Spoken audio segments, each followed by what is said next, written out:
Bryce, pleasure to meet you, man. How you going today? Hey, it's going good, Nick. Nice to meet you. Welcome. Well, I like your DVD collection behind you. Thank you, thank you. I'm a product of the Blockbuster generation. I worked there for 5 years. Unfortunately, when it closed down, that's where the majority of these came from. But I'm huge physical media guy. Are you a physical media guy as well?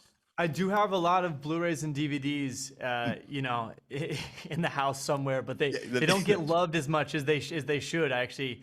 But that's a great backdrop, though. I'm digging that. Yeah. I'm glad. I appreciate it.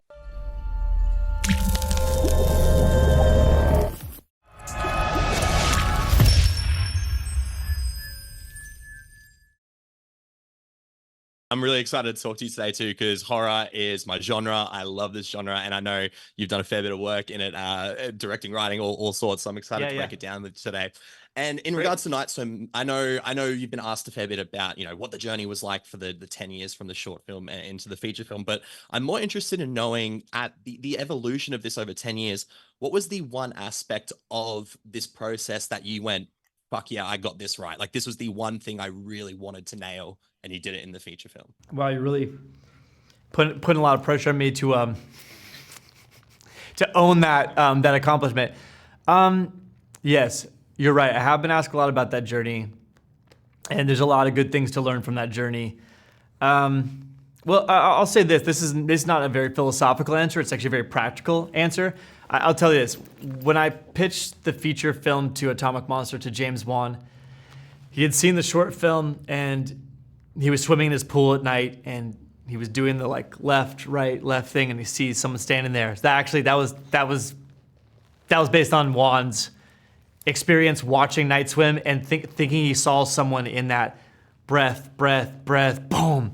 So that was exciting that it scared him. We started talking. I remember in our first pitch, I basically acted out the entire Marco Polo scene, like in the room. I was going around the room to Marco with my eyes shut. I was running into fucking chairs and tables, and I was committed to it. And I was like, if I can get a jump scare on the polo, then like I got this.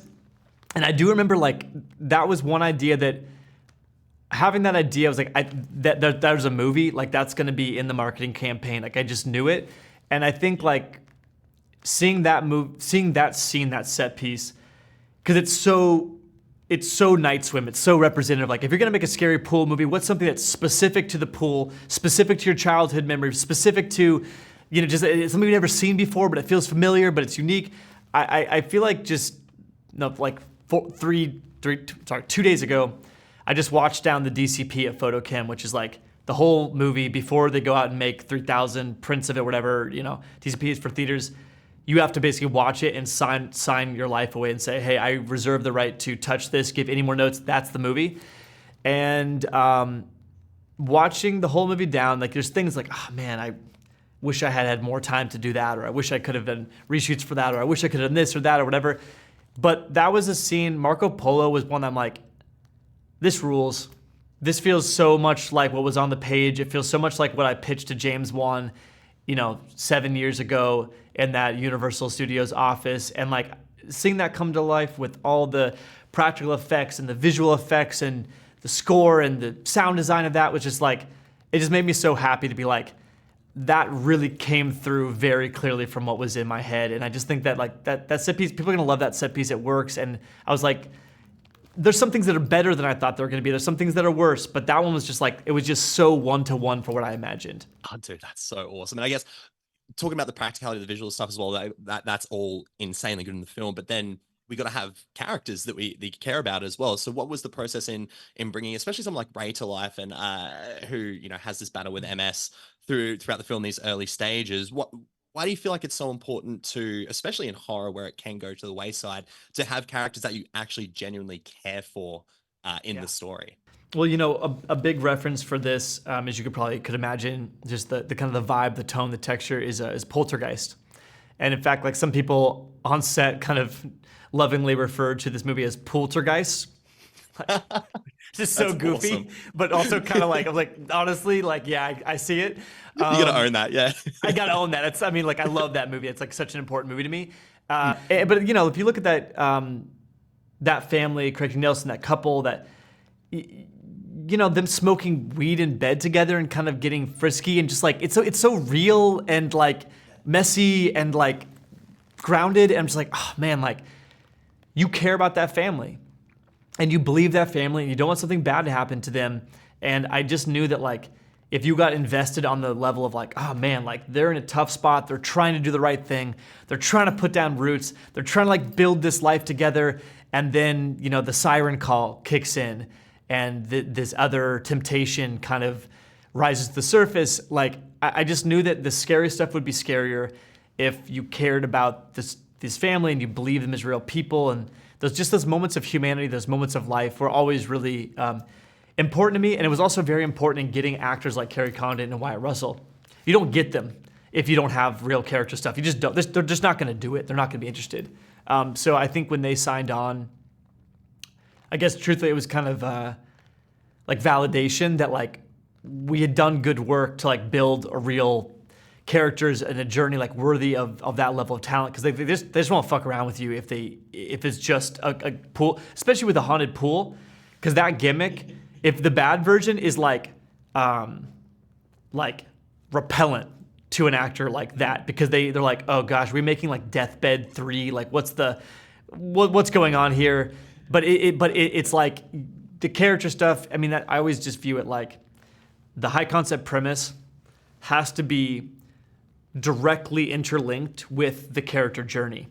The character journey has to be built as one with the premise. So if you think about like what this pool can give you, what it can take away, then it's like who is the family and who is the character, who's the dad that has the most to gain and therefore the most to lose by going through the gauntlet of this high concept premise. So that's always the way I thought about that. And that's just like the screenwriting background of, going to AFI and getting beat up there and, and then writing professionally as like, I mean, truthfully, like screenwriter Bryce saved director Bryce's ass on many occasions, because I really needed the 10 years that happened between the short film and the feature film.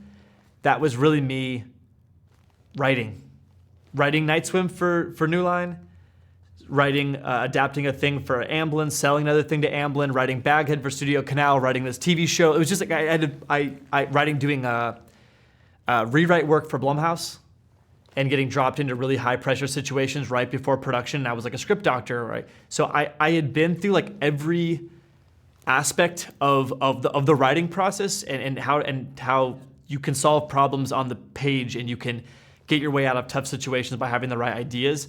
And I am so grateful that I did not make this movie right after the short film. I was not ready. I would have burned, and just it would have been a disaster. I'm so thankful it took as long as it did. Dude, that's unreal. I want to throw a hypothetical your way, and I just threw it to Wyatt as well.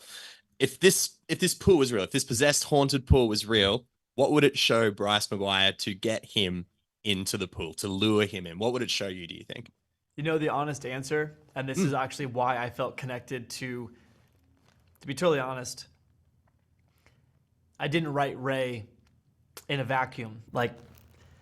Right? So I was doing a bunch of interviews for this character with a former professional baseball player named Corey Guerin, and he was a pitcher for the Yankees, a pitcher for the San Francisco Giants, and he was a journeyman where he was on the bubble, he was minor league, he was in major league, he got hurt, he dropped back down, he worked his way back up, and he was telling me his story. I was just interviewing him, and the amount of parallels I was seeing between my journey as a filmmaker and his journey as a baseball player was like just astonishing.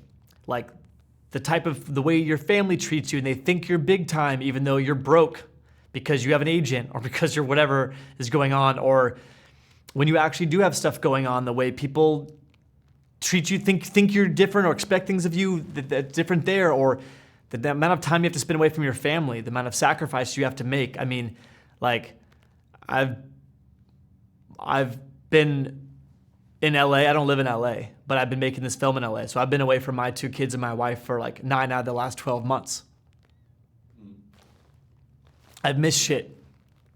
Yeah. I've missed first words. I've missed potty training. I've missed a lot of stuff. And, I feel like I wrote this movie in a way to ask myself the same question, is like, if I had to walk away from doing this career for the rest of my life, if I had to be Ray having to turn his back on that, could I just be happy with the simplicity of just like being a dad and being a husband and just like the family that you have in front of you? Could I find contentment in that? And like, that's a tough question to answer for everyone. I want to say that my better self would be like, no, like I could let all this go behind and choose the most important things in life. But you know, it's like everyone has to ask themselves that same question. So for me, it's almost like what the pool would show me would be Bryce McGuire sitting in a green room at the Four Seasons doing an interview with international press 3 weeks before his major motion picture comes out with 2 movie stars on a 3,000 plus screen release for Universal Studios. I appreciate you sharing that, man. I appreciate you sharing that. Wyatt said it's family, same thing, like how important it is. And I really appreciate you guys both sharing that with me. I'm getting wrapped up now, man. But look, to you and your family, I hope you guys have a safe holidays. I really thank you for chatting against that. I hope we can do it again sometime soon for whatever. Awesome. Thanks for the great The questions, million Nick. of projects Appreciate you it. got coming up, man. I appreciate you. Yeah, thanks, dude.